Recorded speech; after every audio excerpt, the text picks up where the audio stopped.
Good morning, good afternoon, good evening, and however you are listening to this episode, it's great to have you here. On this episode, we are talking about whistleblowing. It came about as I saw an article in The Guardian that said Tim Bray, a top engineer and vice president at Amazon, announced on Monday he is resigning in dismay over the company's firing of employee activists who criticised working conditions amid the coronavirus pandemic.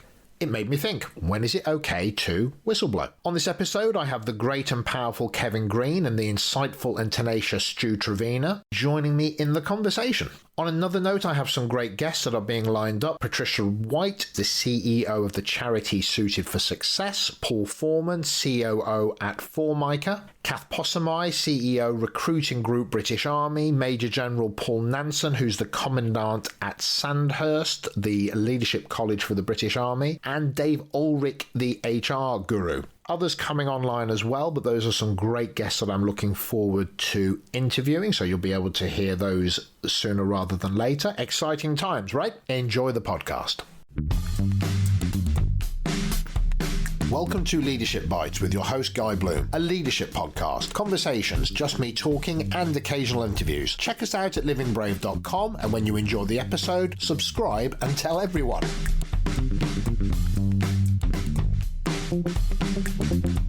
So here we are. I'm recognising that I mustn't rub my hands together because when I was editing podcast 5, all you could hear was me rubbing my hands together like a maniac, which I didn't seem to pick up when I was doing it, but when I'd recorded it, it was ridiculous. So I try not to do that. Stu, we've got you with us. Kev, we've got you with us as well, which is great. Thanks for joining. Pleasure. Hello. Great to be here. Today's podcast, or this episode podcast, is around the idea of whistleblowing and the question that we've set for ourselves, just checking in with you guys, when is it safe or is it ever safe to whistleblow? And I think it's just a question that came to us from Amazon in the US when we saw a clip on Mashable.com that Amazon VP quits over chicken shit firing of employees protesting at their warehouse conditions, and that sort of triggered us off onto this thinking. So if you wanted me to chip in and potentially start our conversation, I would start with what is wrong with our culture that we would need a whistleblowing policy. For me, we're already off to some things wrong if we saw the need for a whistleblowing facility. What have we failed to cultivate in terms of our culture that we need a whistleblowing facility? Yeah, you're starting off with why would we even need one if things are where they should be? Is that right?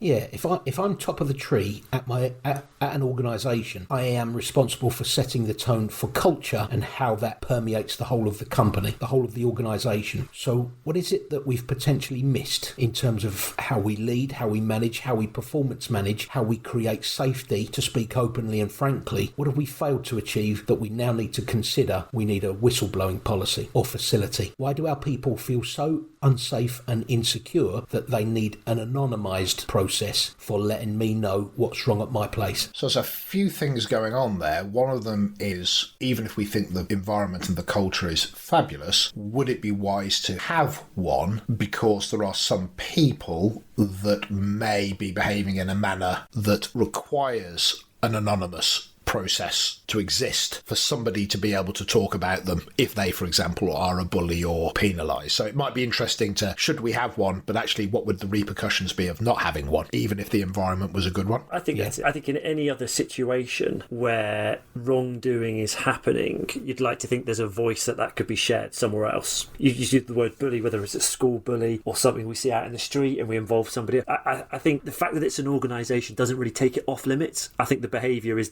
behaviour we would see anywhere. So I think it's important it is there. But I also think what you've just said there, Kev, is about what exists within the culture that causes somebody to do that or drives somebody to do that. And I think when we say culture, you could have organisational culture, but also I guess you've got like the micro culture that might exist just with my leader or the space that's immediately around me. So I think there's quite a few layers below this that's probably worth kind of exploring. I'm just reading this directly off the internet, which said after 2 employees were fired over speaking out out about warehouse working conditions, a VP at the company quit with a fiery message. VP and engineer Tim Bray, who worked at the company for 5 years, said he quit in dismay at Amazon firing whistleblowers who were making noise about warehouse employees frightened of COVID-19. He went on to describe the firing as chicken shit, which is a fantastic phrase. And interestingly enough, I mean, I don't know, but I wonder, first of all, is there anonymity in the process? Or one would seem that not, because they know who they are. There's a difference probably between an anonymous whistleblowing policy where somebody can anonymously say things versus they were actually talking about it, inverted commas, therefore are branded as whistleblowers. So I'm not quite sure on the exact mechanic of it, but there's something around the difference between the capacity to talk about what's really going on versus having a policy or a process to highlight wrongdoing. And that's quite interesting. I think you're because I'm always a bit cautious where, you know, we see stuff in the media which stimulates some of the conversations that we have, and I am always slightly cautious about how much information we have actually got access to. By nature, it's a story; it could be sensationalized. There's you know, who knows the layers of truth that sit within it. As the story goes, they were actually sacked for a breach of communication policy that Amazon has about talking about what they do. So, and I think you're right. And then I think the label of whistleblowing has gone on top of it, and I think they did it on Twitter.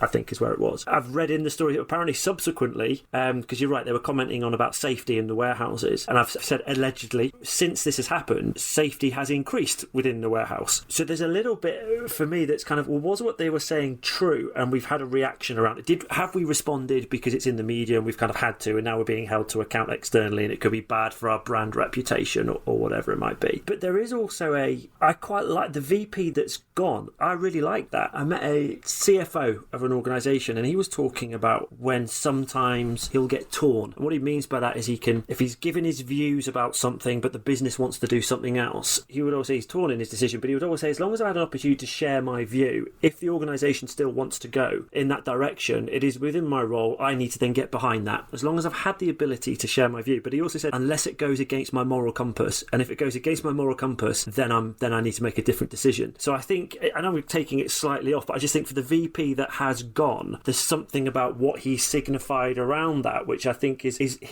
I think he's potentially showing the values and the way that Amazon actually want to be perceived by walking away. And I also think the other side of this as well, and I've made this point on one of the podcasts that we've done. So essentially, whistleblowing is calling out wrongdoing. So you could say it's maybe not the right vehicle for feedback directly to an organisation, but there is feedback within it by nature that someone's talking about it. And I've had rooms full of people and asked the question, do you want your people to speak up about things? Do you want people to challenge you? And it's rare that someone says no. And I always ask the question, I'm very clear, but do you? And what I mean by that is, when that happens, how do you respond to it? Because how you respond will be a factor in whether this stuff happens again in the future. So I think, just to go back to your point before, Kev, what exists in the culture, it could be that how we've responded to feedback in the past, and actually I've been left with no other choice. I know that if I share it to you, nothing's going to change, therefore I'm going to take a maybe slightly more vocal route and go down the social media route and kind of put it out there, and then we've seen it, and this is the story that's gone ahead of them now. So go back to your earlier point then, Stu, in a room full of people, when you're asking them, do you want your people to be able to speak up, to let you know what you need to know in order to make this place better? Yes, we do. Then the follow-up question is, what do you do and how do you show up into work that makes it safe for your people to speak up? Because depending on the tone and pace and how you show up into that space and conversation will let your people know in turn, is this a safe environment? Is this a safe culture where I can whistleblow without the need for whistleblowing, if that makes sense? I don't need a formalised process to be wrapped around it. I just feel safe enough to call bad stuff out when I observe it happening that is in direct contravention of the organisational values. Yeah, that's interesting, isn't it? The whole idea that, almost back to your point of why even would you have a whistleblowing policy or process? Because in theory, if we have an organisation that is genuinely curious to understand or to demonstrate that it's listening, then there's a difference between the feeling that you've been heard and you are still in disagreement versus the fact that you think something is illegal or unethical unethical, dangerous, etc. And that is not being listened to. So there's a separation of I agree or disagree, am I being heard or listened to? Well, I may go on Glassdoor or make some comment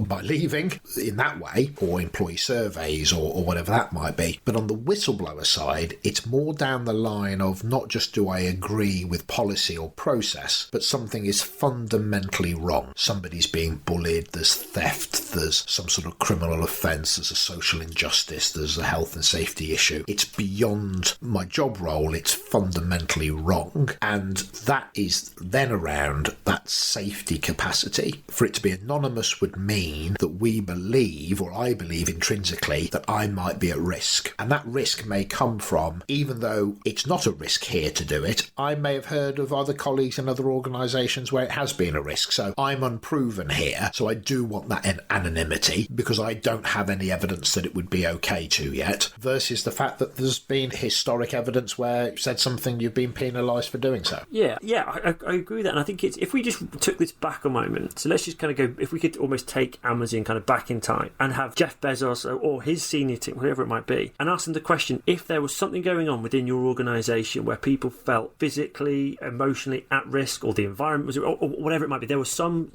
wrongdoing happening, would you want to know about it? And I can't imagine anyone saying no. So they would. So I think the appetite to hear it is there. I think something must be happening behaviourally to mask that a little bit, or give the impression that maybe they don't. So to go back to Stu's point about Jeff Bezos, would you want to know if something wasn't right at your organisation? The only answer he would come up with is yes. And so you could then argue for him to say, so what procedures have you put in place at Amazon to make sure that your people can let you know what's adrift? And then that would be a good argument to say, well, we have a whistleblowing policy to make it absolutely safe if people within this organisation don't feel that they can talk about it locally with their own line of management. But then, of course, I need to know, well, what is the track record of success or failure of using that whistleblowing policy? Because we could go back to 2016 and the group CEO was fined for being found out that when a Barclays Bank employee wrote an open letter to challenge the credibility of a fellow senior appointment, the Barclays CEO then went on what was described as a witch hunt to identify the whistleblower, and he was fined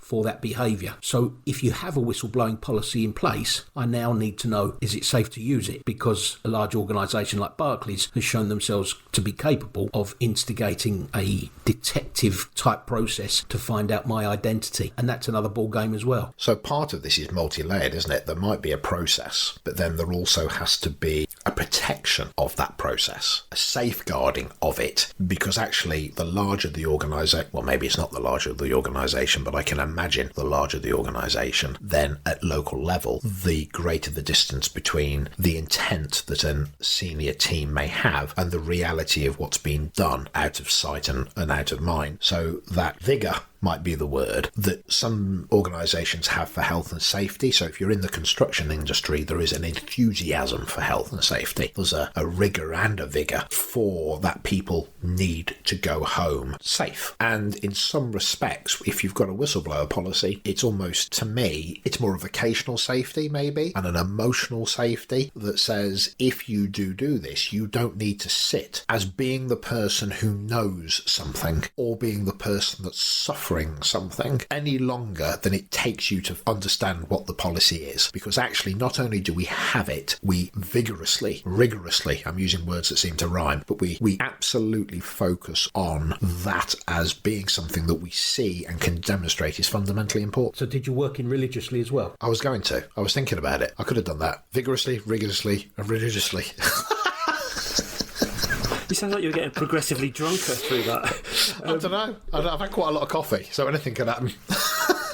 But it's interesting because I think you can have, and I think this goes back to the point before, is you can have the policy or the process, and we can say we protect it. I think I made that point before about behaviours, and Kev, you said about culture. If 99% of the organisation thinks this is okay, and we move along with it, and that's how things have been done, and I'm the one that doesn't, and that's not right. I think there needs to be something there to be able to voice that, to feel safe if I voice it. But I think there is another consideration I've got around this, because you said about the intent of leadership to have the process. There is something about the intent of the whistleblower. I think. So before I say what I'm about to say, I do firmly believe that there should be a policy, there should be an approach, there should be a way to whistleblow when things aren't going the right way. But I think even when we look at the whistleblowing that we see in the media, I'd be curious to look at what's the motives of those that are whistleblowing. So is the motive, it's not right, I want to get it fixed? Or could there also be a bit more of a sinister, I want to damage the organisation, maybe I'm not in a great space around it, and that's maybe why people will go to the social media platform than maybe actually whistleblowing in the right way. And again, I want to be very cautious, and I did give that caveat because I do believe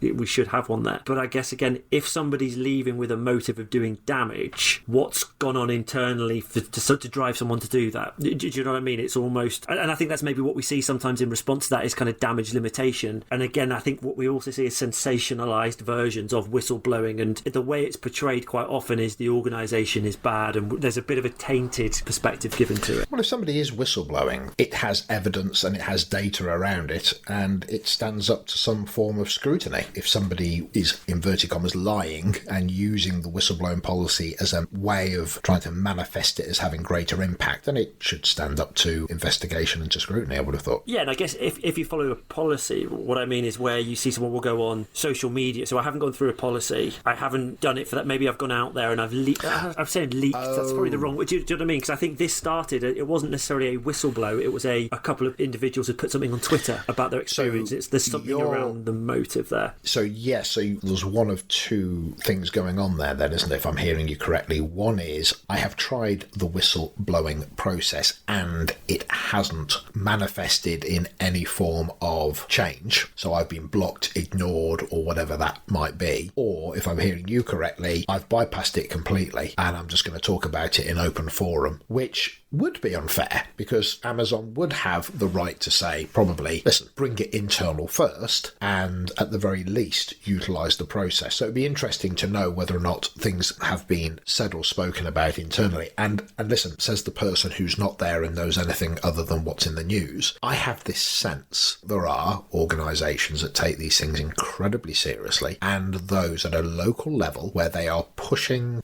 almost the automation process that they have for their people to a very, very high level, that actually people are being negated and they are being almost with these 0-hour contracts and lower end of the market financially, where there are a glut of people that probably want the opportunity to work in those roles. They very much are seen as a resource, and I do have a sense that actually some of this may be an absolute frustration in the way that they are experiencing life. Yeah, I think that being seen as a resource, I think it's quite a sweeping statement. I think that's a very individual view. So I don't think there'll be an organisational view that is seen as a resource. I think even within that, you'll have those that will have a genuine duty of care and compassion for the people, and those that maybe are slightly more focused on end result and number. And I guess maybe that's why, that at its core is why you need to have some sort of process or approach, way of kind of voicing these concerns when they happen. And I guess if I am, maybe the more I'm talking about it, if I have someone that maybe is more of the resource numbers and there's a behaviour that's demonstrated around that, well, that could signal to me that, do you know what, you're probably not the sort of person that wants to hear this, or my experience or my story of you doesn't demonstrate that you're going to be that open to it, therefore I might need to take this somewhere else. I do believe, I know I started off the conversation by saying what's flawed in our organisation culturally, that we would need a whistleblowing policy. That was to start or trigger our conversation and discussion. I do believe that there should be one, because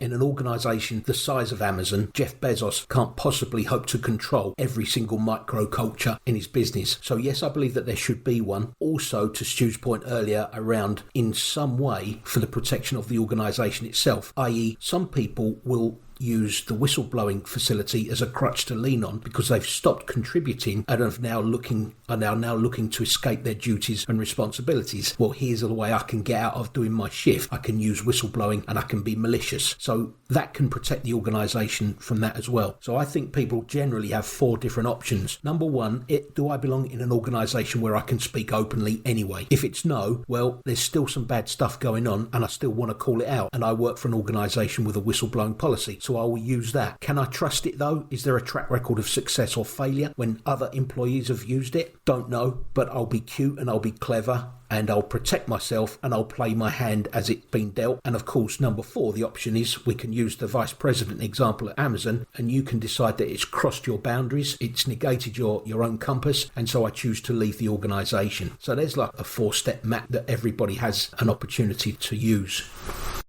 I was just laughing then if this is 4 red mute buttons. So is there anything else then around... I'll leave mine on and do a massive cough and then we'll start. Exactly. Yeah. When it comes to whistleblowing, I'm wondering what it is that constitutes then whistleblowing. Does it have to be something of significance? Theft, dishonesty, bullying? Does it have to be a biggie? Or actually, is there room for just behaviour that is less than helpful, but nobody's listening to that individual at the level that they're operating at? All of the above, which doesn't really help. So I think that there's, and I use that expression, there's wrongdoing. So that could be criminal activity, could be individual harm, so either on a physical level or emotional level, maybe environmental harm. But I guess also, if I'm being bullied, let's just say, and I've gone through the grievance procedure and I feel that it's not been just, or it's been brushed under the carpet, I've tried. Do you know what I mean? I've tried to voice it. It hasn't worked. Maybe I feel like I've got no option left but to go down the whistleblower route and go to an intermediary, whether that's in the public eye or not.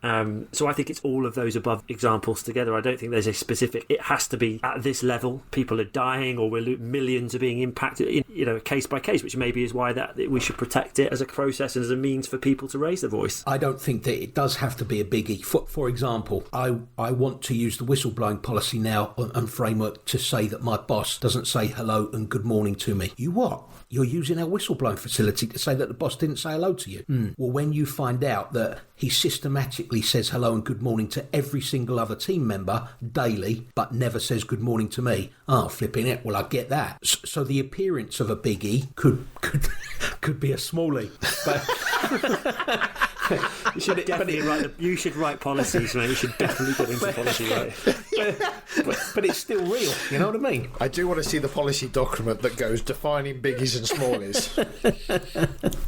That'll be perfect. And now we have to work in a way of talking about the rapper Biggie Smalls, right? Biggie and Smallie. But you know what, mate? I think in something like this, in that example, I'm not good. I'm a biggie or a smallie, and it gets out. It's in the public eye. That's where I mean it will get focus. The brand will have some sort of impact around it. What's the motivation of the individual? Is it genuine? Is there an investigation that happens off the back of it? I think there's so much more that kind of goes on. I guess maybe now whistleblowing's been a constant. I.e., we should always give people the ability to raise challenges or concerns. But I guess now is the importance even more so for an organisation.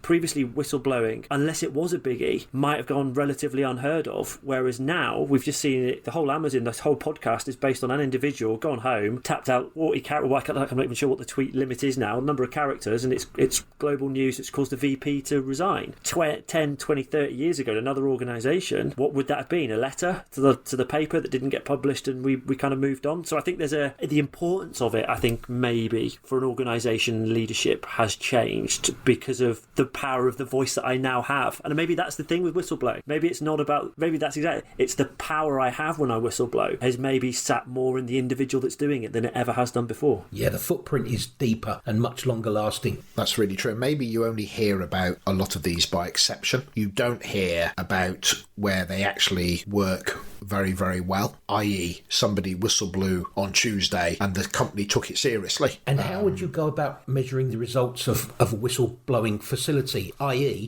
I can show you all of the cases that we've been able to investigate with all of the outcomes and conclusions. We have many examples of people using the facility. I don't know if that would be a good thing or a bad thing, that so many people can use it that freely and that frequently. That's quite interesting, actually, the dynamic of internal marketing, of evidencing the fact that these things have happened. The flip side of that same coin is, no, we have a whistleblowing facility and we're very proud to say that we have had no instances of whistleblowing during the last 24 months. But that just means that you are sweeping stuff under the carpet and making every voice hidden. You've found a way of squashing the voice of the workforce. It's not something I've given a lot of thought to, actually, which is quite interesting, that dynamic of how you tell an audience that this has happened. And maybe you actually have 34 people this year have used the whistleblowing process, to which we have found investigations have been done and they've come to really satisfactory conclusions for all parties involved. Not sure what the vocabulary would be. How do you highlight that? So that would be an interesting thing to consider, actually. I think the example you've given there, where both parties are satisfied with the outcome, or makes it seem like there's a grievance. Do you know what I mean? I've been hard done by. Yeah. And I think some whistleblowing will do that. I'm a really big fan of Matthew Syed, and one of his books is Black Box Thinking, which is all about our willingness and ability to learn from mistakes. And he talks about how do you generate a culture where people are willing to call that kind of stuff off. And call that stuff off? Call that stuff out should be more appropriate. And the reason it's black box is plane goes down, we have the black box, we understand everything that caused that to happen, and it's not done because we want to attribute blame, it's to understand what we can do better to prevent this happening again in the future. But how often in an organisation is almost the opposite of that true? That when something bad happens, to your point, do we want to sweep it under the carpet because it shows that we should have all the right answers, or we're cleaner than clean? So it goes back to my earlier point around, I think there's something behaviourally that we put out there as leaders around, do we create an environment where people feel they can, but also what do we do in the face of hearing maybe some of the negatives or the dark parts of our organisations? But so we make comparisons to like the NHS. If somebody dies in surgery horrifically, what they'll either see is an acceptance of, well, that's just one of those things, or almost a brush it under the carpet. Do you know what I mean? So we have a 60% survival rates. Well, that's just how it is. Or something happens, and what we do is we try to attribute blame for it. So then we fall into this place of looking to get financial reward for it in court cases. So it's almost is trying to generate a culture where things happen, we can call them out because we're focused on making things better rather than justification of position. I'm right, you're wrong. This isn't what we stand for. There's an embracing it. There's a highlighting it for its true intent. Yeah, exactly. So let's just say with a surgeon, and there's a junior, I don't know what the title would be, junior nurse, let's just say. Something's gone wrong. Now, do I call that out? Can I put my hand up and say it? Or because it's just one of those things, and because of the blame culture and what goes on, do I just almost keep my head down and I hold the position because of my level of seniority? Or do we, in that kind of environment, set up a space where, do you know what, as someone that sits in your senior position, if you feel that things aren't going right, or there's areas that you see that could be done better, or you want to call stuff, I want you to tell me. And it's not about personal views of where we sit, it's actually because I have a willingness to learn from that, I have a willingness to do something with it. So the only agenda there is what we can learn from it, as opposed to either escaping blame or apportioning blame. Yeah, and I guess if we go back to what's the motivations of a whistleblower, is it to get it fixed, or was it to do damage to an organisation? I think there's a bit of a link there. Well, maybe it doesn't matter, because if it's true, then it's valid. And if I'm hurt or damaged or upset, I mean, let's take away somebody who's a fundamentally flawed human being who just wants to go around damaging things. Let's presume that somebody did enjoy their job at one point, something's happened, and now they feel aggrieved. And with that comes a sense of, I tell my boss. Well, I can't tell my boss, actually, because my boss is the problem. So I tell their boss. It gets ignored. I'm still suffering. This goes on for a certain amount of time. I try and do it anonymously. Like, they tell me there's been an investigation, and now I feel I'm being dealt with differently. Right, boom. And I'm now an aggrieved party, and I'm hurt. So, and I go to the press, or I go on Facebook, or whatever it might be. One could say, actually, it doesn't really matter what their intent is, because the reality is that the facts speak for themselves. If there is something amiss, it's amiss. So I don't know if intent really matters more than the facts of the matter themselves. Does it matter that I'm trying to hurt you as an organisation? Because you could say, intellectually, it would be good that if you were in a great place and you were doing it from a position of complete integrity with no intent to do harm. Or you could say, okay, you've got yourself into an emotional state where you now feel like a victim and you're lashing out. But if you're lashing out with no evidence, no data, and no truths, it will show itself for what it is. If you're lashing out with truths that then highlight things that are fundamentally flawed or wrong, the truth is its own impact. The fact that, and what it took for you to get there, to either have the courage or the anger or whatever it might be to do it, is almost not the point. See, I think it is the point for the organisation to have an appreciation of what have we failed to do. To take somebody from a place of identifying something is wrong to not only is it wrong, it's factually correct. I'm going to get out there. I'm also going to hurt you for it. And I think that's...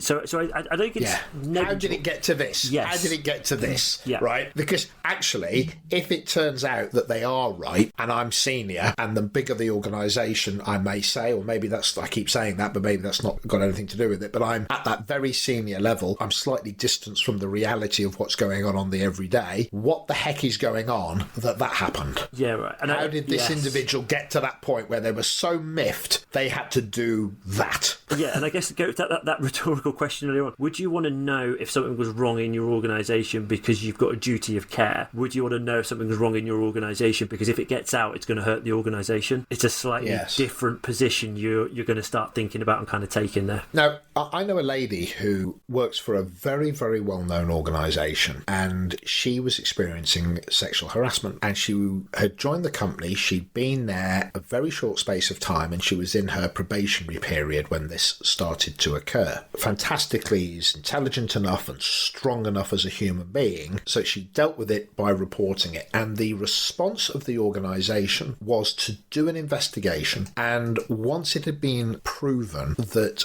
she was correct, and of course, well, not of course, but what actually happened was once she'd gone, a lot of other people came forward as either observers of or people who had experienced this situation. The door opened, and this had been going on for a long, long time within the organisation. She started to get phone calls from exec board members, from the CEO of the organisation. They came to meet her, and they basically embraced her with, what you've done is incredibly praiseworthy. We know you're in your probationary period. We recognise that you must have had the dilemma of thinking, if I do this, the chances are I might not get through my probationary period. But just to say that this is absolute laudable, we hold you in high esteem for this bravery. Now that story, because even interestingly enough, now I'm saying this out loud, you often don't have to market things internally because everybody knows what's going on. And within a very, very short space of time, there was a shift in some of this quite aggressive alpha male behaviour that was relatively systemic in certain parts of the business once other people felt that they had seen the proof of that process working. So actually, it may even answer my own question. The story gets around quicker than the marketing team can, right? Because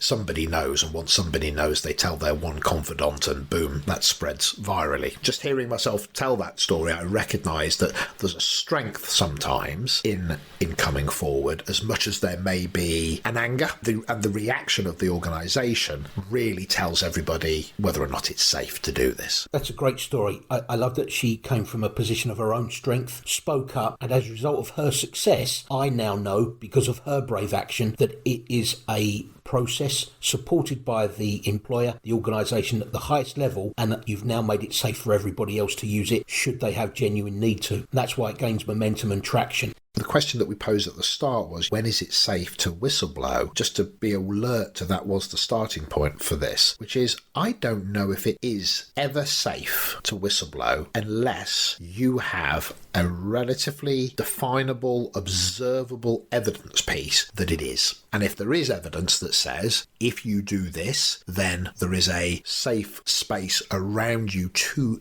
do that, unless you are found out to be being vindictive or trying to do harm by using the process for negative ends, then there will be a punishment for that, as there probably well should be. But if you come from a place of integrity and there's evidence, that will be taken through to the end. And if there's no evidence, but you've come from a place of integrity with good intent, then there will be no punishment. In fact, we will hold you in high esteem for believing that you've done the right thing. Interestingly, I think at that point you go, but if there is no evidence for you in this organisation that this has ever happened, then there is an element of uncertainty, and there is an element of bravery would be required, and there is an element of risk that almost certainly comes with not having that evidential piece. And then you are empowered with your own choices and decisions making, as per our example that kicked us off, and that was the VP at Amazon. You know, when we have these conversations, we're not trying to preach or offer a methodology. It's us coming together on this forum to even hear our own thoughts, see where that takes us. You said about environment to share, and I think your story made the point. Even the Amazon made the story. I don't think it's necessarily the whistleblowing action itself. I think we judged an organisations are judged on how they respond in the face of that, whether it's true or otherwise. I guess in the version of the story that you shared. But I guess there's how do we respond when we're hearing the things that maybe we don't want to hear. Yeah, maybe I think that's the thing that's coming through loud and clear for me. The individual may be right, they may be wrong, they may have good intent or bad intent. That will be the context of the individual. As an organisation and a leader within that organisation, do we have a technical process? Okay, that's one thing. But what is the culture, the behaviour, the willingness not to just accept things at face value, but to come at them in a manner that observers of the process and the person experiencing the process can believe in it and their own safety. And if there is no story around that, be that official or unofficial, that gives me that confidence, it's understandable that an individual will in essence feel that they are at an element of risk. And so maybe that's one very important thing for organisations to do, to be clear about how they allow these stories to be known or how they validate them, so people have clarity that they're genuinely safe in their capacity to be able to talk about the things that need to be talked about. I think that's an end. Group hug. Virtual high fives. Or I'll do that on the dashboard. Boom. Hello. I didn't know you could do that. I love that. There you go. You found a new button for me to press. There we go. Okay, well, listen, that's it. Whistleblowing. On that note, we'll crack on and I'll speak to you guys on the next one. Thank you, Guy. Thank you, Stu. Cheers, guys. That's it. Subscribe so you keep updated on new episodes. Visit livingbrave.com if you want to connect with us and find out more. This has been Leadership Bites. See you soon.